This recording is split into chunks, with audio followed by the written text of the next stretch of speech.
Friends, welcome to my channel. मेरा नाम है ध्रुव और आप देख रहे हैं the learners community and technology. आज हम बात करने जा रहे हैं फोर्थ सेमेस्टर के अंतर्राष्ट्रीय संबंधों का परिचय, जो कि आपका यूनिट 3 था। उसके आज की वीडियो में हम बात करेंगे पार्ट 3 के बारे में। ठीक है, मैंने पार्ट 1 और पार्ट 2 ऑलरेडी अपलोड कर दिया है, जिसमें मैंने फर्स्ट पार्ट में बताया है कि भारत की विदेश नीति क्या है। ठीक है, और जो विदेश नीति का अर्थ क्या होता है, किसी देश की विदेश नीति जो होती है वो क्या होती है, फर्स्ट पार्ट में मैंने बताया। सेकंड पार्ट में मैंने आपको बताया है कि भारत की या फिर किसी भी विदेश नीति को बनाने के कुछ तत्व होते हैं, वो कौन कौन से इम्पोर्टेंट तत्व हैं, मैंने आपको ये बताया। देन आज की वीडियो में हम बात करेंगे भारत में गुटनिरपेक्ष आंदोलन और आंदोलन जो था, गुटनिरपेक्षता की जो नीति है वो क्या है। ठीक है, तो चलिए आज की वीडियो को शुरू करते हैं। और अगर अभी तक आपने मेरा चैनल सब्सक्राइब नहीं किया तो प्लीज़ चैनल को सब्सक्राइब करें, साथ में वीडियो पूरा देखें, बिकॉज काफ़ी इंपॉर्टेंट वीडियो, और इस वीडियो को अपने फ्रेंड्स के साथ ज़रूर शेयर करें। ठीक है, तो हमारा ये देख सकते हैं नोट्स ऑलरेडी पे है। ठीक है, जैसे ही नोट्स कंप्लीट होंगे डिस्क्रिप्शन बॉक्स में आपको मिल जाएगा, आप वहाँ से सिंपली नोट्स को डाउनलोड कर सकते हैं। चलिए आज की वीडियो को शुरू करते हैं। हमारा जो आज का टॉपिक है वो है गुटनिरपेक्षता से रिलेटेड, जो कि आप ऑलरेडी अपनी 12th में भी स्टडी कर चुके हैं, गुटनिरपेक्ष आंदोलन से रिलेटेड। ठीक है, तो देख सकते हैं भारत में गुटनिरपेक्षता की नीति, ये आज का हमारा टॉपिक है। तो इसमें मैंने काफ़ी कुछ पॉइंट आउट किया है, तो चलिए शुरू करते हैं। बताता हूँ कि गुटनिरपेक्षता का सरल अर्थ है कि विभिन्न शक्ति गुटों से तटस्थ या दूर रहते हुए अपनी स्वतंत्रता, निर्णय, नीति और राष्ट्रीय हित के अनुसार सही नियम का साथ देना। उसके बाद आता है कि गुटनिरपेक्षता का अर्थ यह भी है, मतलब यहाँ पे आप ऐसा लगा सकते हैं, ठीक है, कि सही और गलत में अंतर करके सदा सही नीति का समर्थन करना। ठीक है, तो गुटनिरपेक्षता का अर्थ एक ये भी है कि सही और गलत का में अंतर करके सही का हमेशा साथ देना, गुटनिरपेक्षता का एक अर्थ कहलाता है। उसके बाद आता है कि गुटनिरपेक्षता शांतिपूर्ण सहअस्तित्व की भावना को विकसित करने, अंतर्राष्ट्रीय संघर्ष का विरोध करने व उनके समाधान का प्रयास करके विश्व में स्थायी शांति स्थापना के प्रयास की नीति है। ठीक है, तो जो गुटनिरपेक्षता की नीति है वो इस प्रकार की भी नीति है जिसमें वो शांतिपूर्ण सहअस्तित्व की बात करते हैं, जिसमें कि पूरा विश्व एक परिवार है और वो शांति से रहे। दूसरा, इस भावना को विकसित करते हैं, अंतर्राष्ट्रीय स्तर पर जो संघर्ष चल रहा है उसको समाप्त करने का, उसका विरोध करते हैं।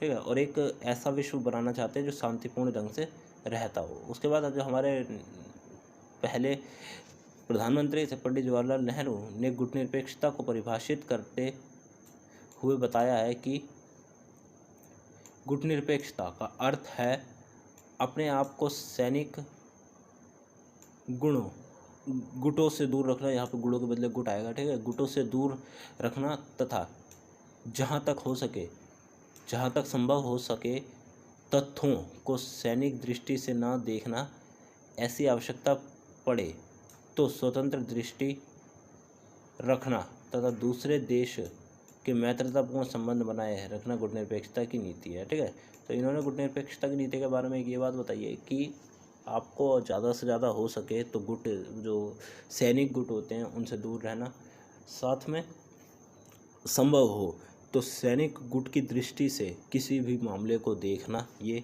ना हो। ठीक है, आपको किस प्रकार देखना है, आपको इस प्रकार देखना है कि वो उसमें कौन सा गुट सही है और कौन सा गुट गलत है, आपको ये देख के बताना है।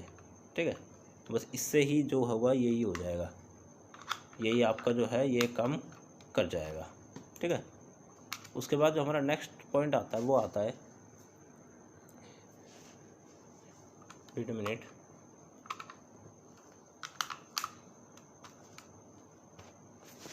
हमारा जो नेक्स्ट पॉइंट आता है वो आता है कि गुटनिरपेक्षता की नीति का जन्म विशेष तौर पर द्वितीय विश्व युद्ध के बाद भारत, मिस्र और यूगोस्लाविया, ठीक है, ये जो 3 देश हैं, भारत, मिस्र और यूगोस्लाविया, गुटनिरपेक्षता की नीति की नींव इन 3 देशों ने ही रखी थी। आदि के देशों से सहयोग से इस अवधारणा का पूर्ण विकास हुआ। ठीक है, तो भारत, मिस्र और यूगोस्लाविया 3 देशों को हम एक प्रकार से गुटनिरपेक्षता आंदोलन या फिर गुटनिरपेक्षता की नीति का जो होता है ना, वो व्यक्ति जो उसको शुरू करता है वो कह सकते हैं।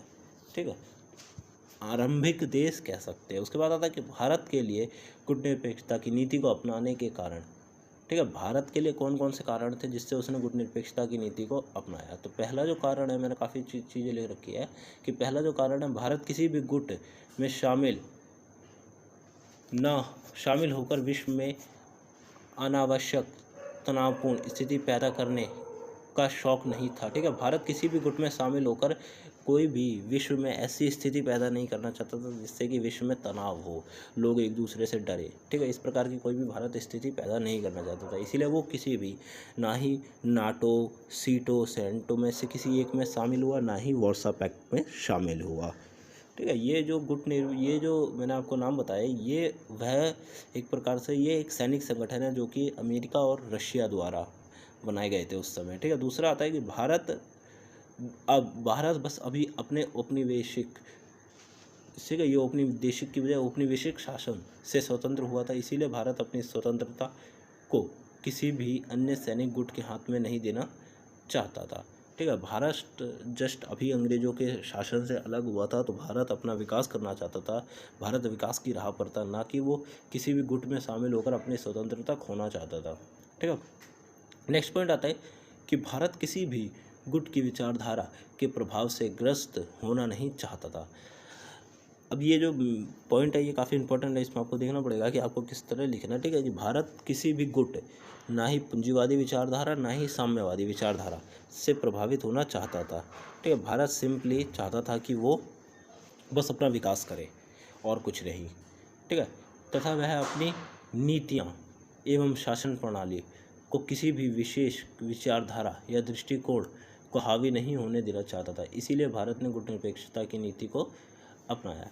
ठीक है, भारत, इसका महत्वपूर्ण कारण ये भी है कि भारत नहीं चाहता था कि कोई भी पूंजीवादी या फिर समाजवादी अर्थव्यवस्था आकर उसकी अर्थव्यवस्था पर कब्जा करे। ठीक है, इस प्रकार का वो कोई भी विचारधारा को अपनाना नहीं चाहता था, इसीलिए उसने गुटनिरपेक्षता की नीति अपनाई, जिसमें वह अपनी पसंद की विचारधारा के साथ कार्य करेगा, साथ में विश्व में जो अन्य देश हैं, गरीब देश हैं, उनकी भी सहायता करेगा कहीं ना कहीं।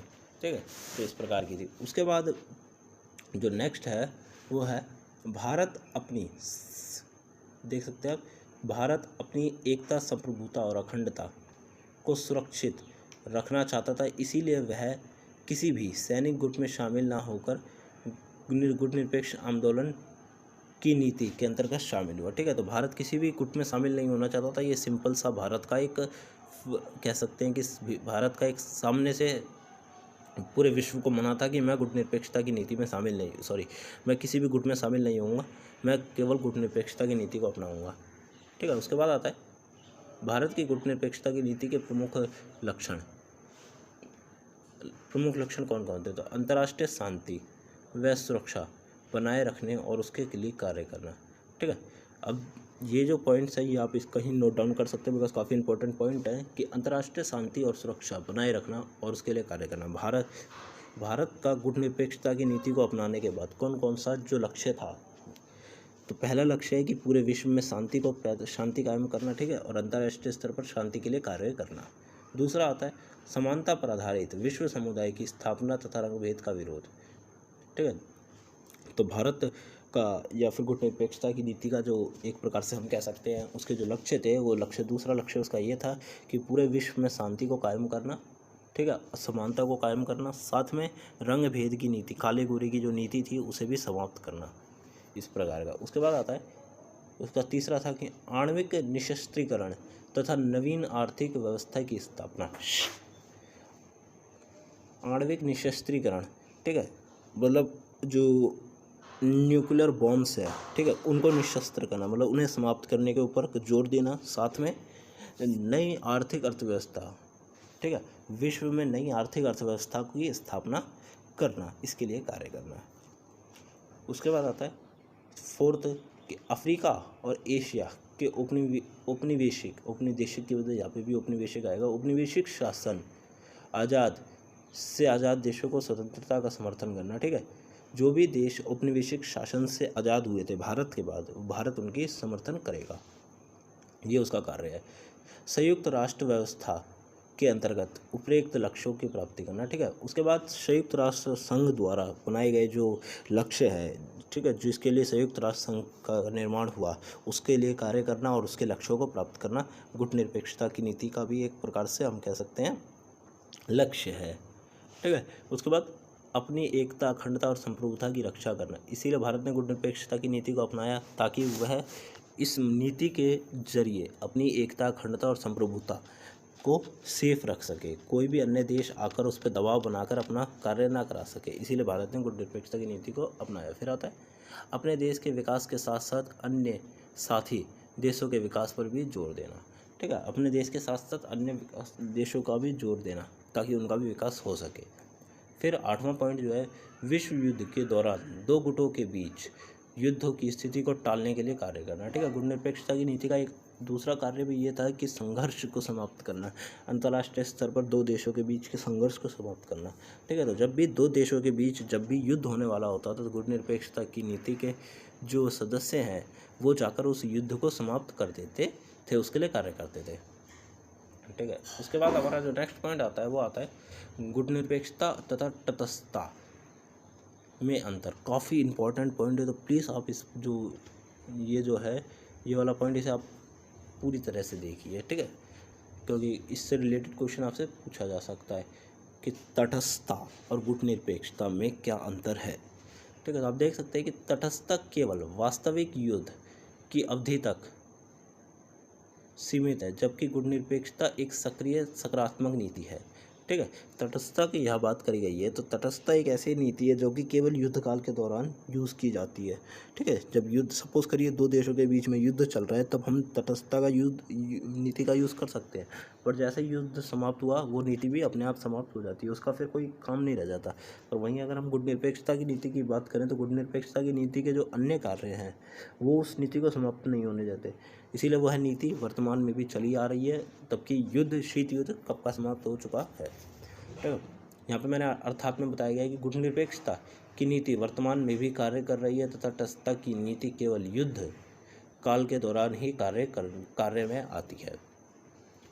उसके बाद आता है गुटनिरपेक्ष राष्ट्र शीत युद्ध में अपने आप को प्रत्येक रखते थे, ठीक है।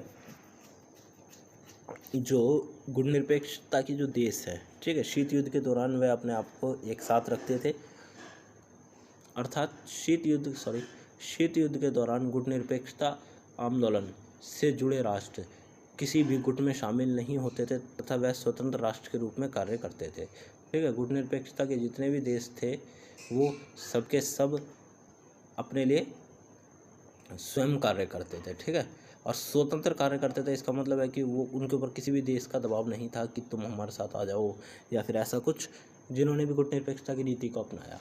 उसके बाद जो थर्ड आता है कि तटस्थता, दो आक्रमण राष्ट्र के प्रति उदासीनता का दृष्टिकोण है। अब ये देखिए, ये काफ़ी इंपॉर्टेंट है। अब सपोज करिए कि तटस्थता क्या है। तटस्थता वह नीति है कि अगर दो देशों के बीच में आक्रमण हो रहा है, ठीक है, तो दोनों देशों के बीच में उदासीनता छा जाएगी। एक प्रकार से दोनों देश शांत तो नहीं कह सकते हम लोग, पर एक प्रकार से दोनों देश ना चुप हो जाएंगे, उदासीन हो जाएंगे, कोई फ़र्क नहीं पड़ेगा उन्हें अगर युद्ध होता भी है, इस नीति के, तटस्थता की नीति के। पर अगर हम बात करें गुटनिरपेक्षता की नीति का, तो ये क्या करता है, न्याय के पक्ष का हमेशा से समर्थन करता है। अगर किसी अन्य देश की गलती है, ठीक है, तो भारत जो पक्ष सही है, या फिर कह सकते हैं गुटनिरपेक्षता की जो नीति है, जो पक्ष सही है गुटनिरपेक्षता की नीति उसके साथ है और अन्य देश का विरोध करेगी पुरजोर रूप से, ठीक है। उसके बाद जो हमारा नेक्स्ट आता है कि तटस्थता की नीति कुछ समय के लिए कार्य करने वाला सिद्धांत है, परंतु गुटनिरपेक्षता की नीति स्थायी सिद्धांत है, ठीक है। तटस्थता की नीति केवल युद्ध काल में ही आपको काम आएगी, पर गुटनिरपेक्षता की नीति आपका अनंत काल तक चलती रहेगी, जब तक कि पूरे विश्व में शांति और समानता स्थापित ना हो जाए, ठीक है। तो ये है। उसके बाद हमारा जो नेक्स्ट पॉइंट्स आते हैं वो है गुटनिरपेक्षता की प्रमुख विशेषताएं, ठीक है। ये भी काफ़ी इंपॉर्टेंट है, तो प्लीज़ आप इसको कहीं नोट डाउन कर लीजिए, अदरवाइज़ आपको नोट्स तो मिल ही जाएंगे, आपको टेंशन लेने की कोई ज़रूरत नहीं है। गुटनिरपेक्षता की नीति के जो प्रमुख हैं वो क्या, जो प्रमुख विशेषताएं वो क्या है। गुटनिरपेक्षता की नीति सैनिक तथा सुरक्षा संधियों का विरोध करती है, ठीक है। सैनिक तथा सुरक्षा संधियाँ मतलब जो कि संधियाँ की गई थी बमों से रिलेटेड, ठीक है, उसका विरोध करती है। दूसरा सिंपली वह जो देश होते हैं गुट में शामिल होने का भी विरोध करती है, ठीक है। उसके बाद आता है गुट निरपेक्षता की नीति, शीत युद्ध का विरोध करती है। गुट निरपेक्षता की जो नीति है वो शीत युद्ध का विरोध करती है कि विश्व में कोई भी युद्ध ना हो, ना ही शीत युद्ध हो, ना ही किसी प्रकार का इस प्रकार का युद्ध हो जिसमें खून बहे किसी व्यक्ति का, ठीक है। इस प्रकार का वो विरोध करती है।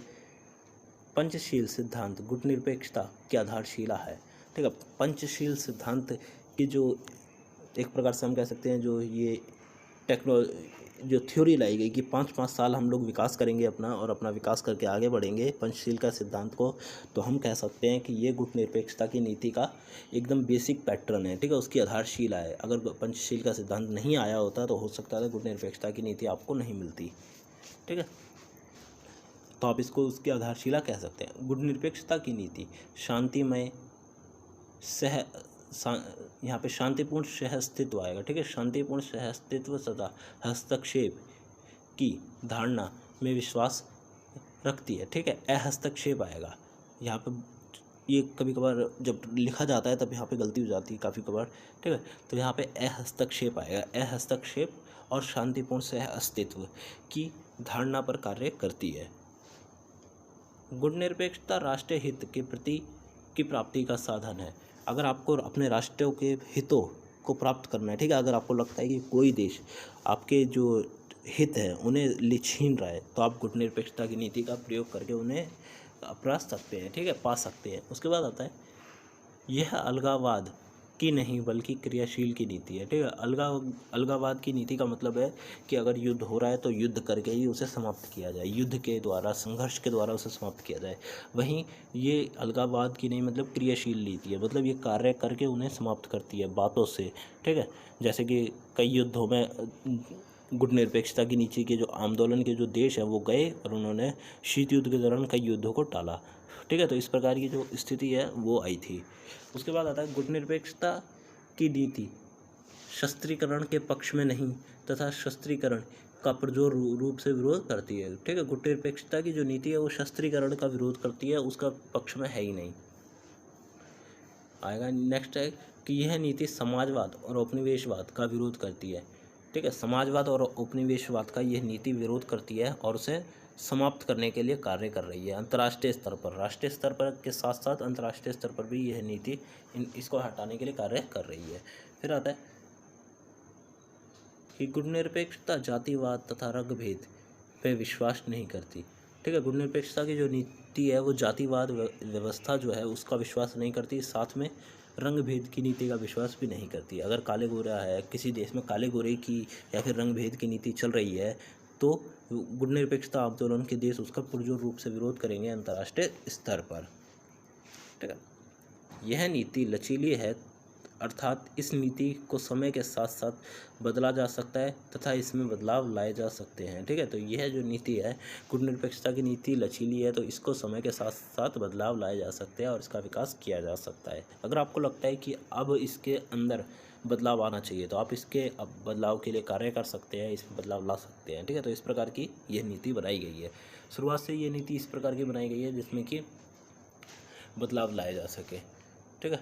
तो ये थी आज की वीडियो। अगर आपको वीडियो अच्छी लगी तो वीडियो को लाइक करें, चैनल को सब्सक्राइब करें, साथ में इस वीडियो को अपने फ्रेंड्स को जरूर शेयर करें। अगर आपको कोई पॉइंट से रिलेटेड समझ में नहीं आया या फिर पॉइंट से रिलेटेड कुछ प्रॉब्लम है तो प्लीज़ आप मेरे को कमेंट बॉक्स में बताएं, मैं वहाँ पे आपका जितने भी डाउट्स हैं उन सबको क्लियर कर दूँगा। तो मिलते हैं अगली वीडियो में। Thanks for visiting on my channel और प्लीज़ मेरे टेलीग्राम और फेसबुक के ग्रुप को जरूर ज्वाइन कर लें।